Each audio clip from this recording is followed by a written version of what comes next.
What's up, gamers? Welcome back to another episode of Get Games Smart. I'm Steve, and I'm here with another quick video to let you guys know about a super strong build that is absolutely dominating the ranked ladders right now. It was one of the top performing compositions at before the 11.9b patch, so before the nerfs to everything came out. This was the top performing team, and it's pretty much been left untouched. So yeah, I'm going to show you guys how to play the Renewer's Reroll build. So if you've been enjoying the content, please feel free to like and subscribe. It's free, and you can always change your mind. Let's get into it.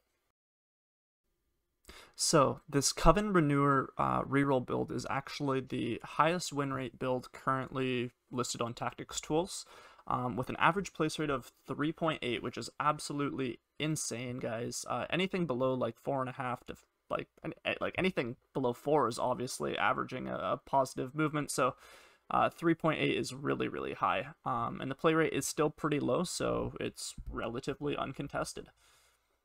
In terms of the composition, you're obviously going to be re-rolling, and the priority reroll is Lissandra. Lissandra is the primary carry in this build, so we're trying to 3-star Lissandra, and we're trying to get these perfect items on her. So it's a blue buff plus Jeweled Gauntlet plus Infinity Edge. So obviously don't build the Infinity Edge if you don't have the Jeweled Gauntlet. You'd be better off building another AP item like a Hextech Gunblade or Morellinomicon or something, or a Death Cap or something.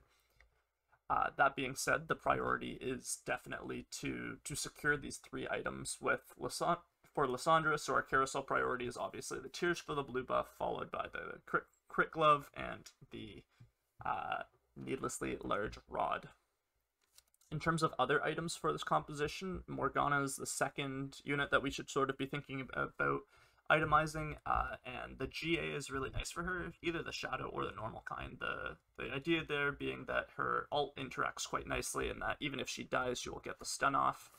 Morellinomicon's another good item on her. And the Tactics Tools guide actually recommends you put your extra tank items on your Vladimir, but since the Revenant nerf has gone live, I think it's actually more important to put it onto the Volibear, just to ensure that the Volibear gets the cast off. Since he's had the mana nerfs, the extra durability will go a long way.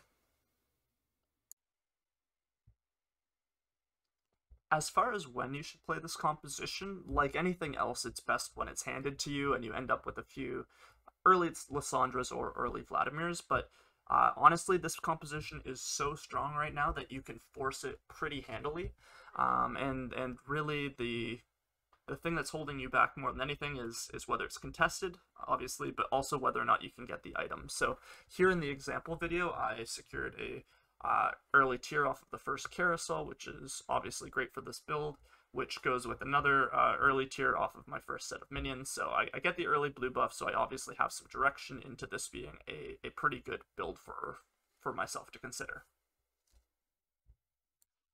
So when we're playing a reroll composition such as this, our highest priority during the early game is to get to 50 gold as quickly as possible, to max out our interest and really prioritize our econ.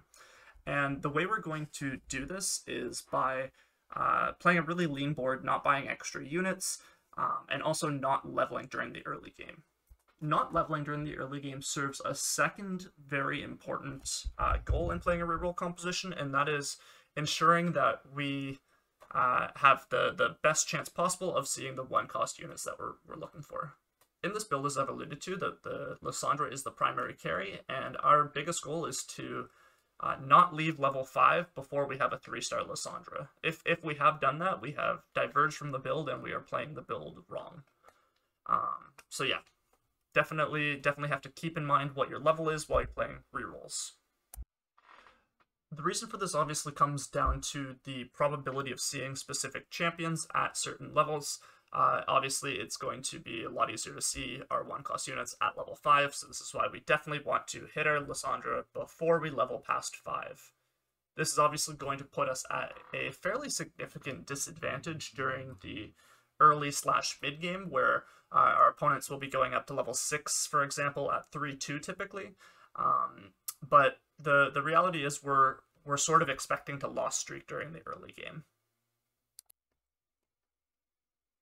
So part of the reason that we want to be loss streaking early is definitely because we're capped by the level, and like while most of our opponents are going to be going to level 6 at 3-2 or whatever is standard, we're not going to be doing that because we are playing a reroll composition. So obviously it's harder to win, but we also want to be sure that we are able to secure item priority. So loss streaking serves a really important role in getting us carousel priority so that we can pick up the necessary items. And the idea here being that if you're investing so much into getting these 3-star units, then we may as well go all the way and make sure we're getting value out of them by actually giving them their best in slot items. So we're already investing so much to get the 3-star, we should at the very least then do our best to make sure that they can carry us.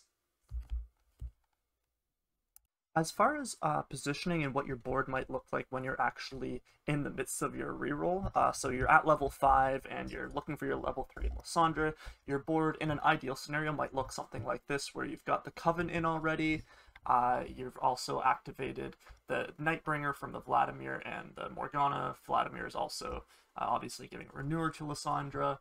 And then you also managed to get the Assassin in as well. So Nocturne would also be good because at level 6, for example, you'd be looking, or level 6 or 7 after you hit the Lysandra, you'd be looking to put in Nocturne, sorry, not Nocturne, sorry, Ivern and Volibear for like a Revenant frontline.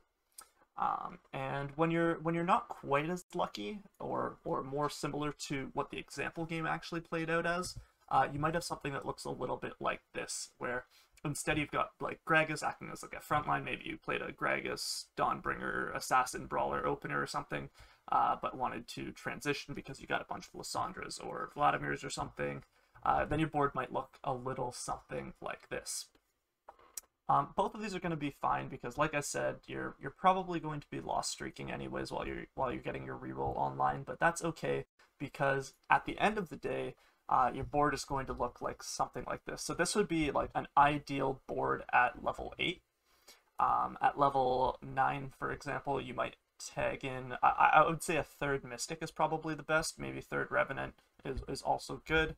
But this would be basically the creme de la creme, what you're looking for. The positioning itself doesn't change all that much. Obviously, you're going to have the Coven on the Lysandra.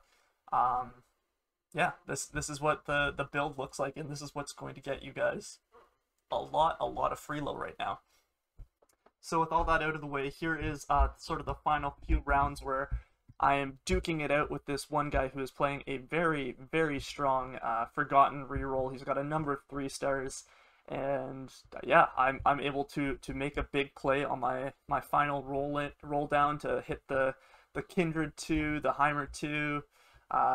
Yeah, it definitely had a lot of fun playing this game, had a lot of fun making this guide for you. So if you enjoyed it and if you got something out of it, please feel free to hit the like button, hit the subscribe button, stick around. We're all about getting content to help you guys climb. So hope that we could help you guys get game smart today. Cheers.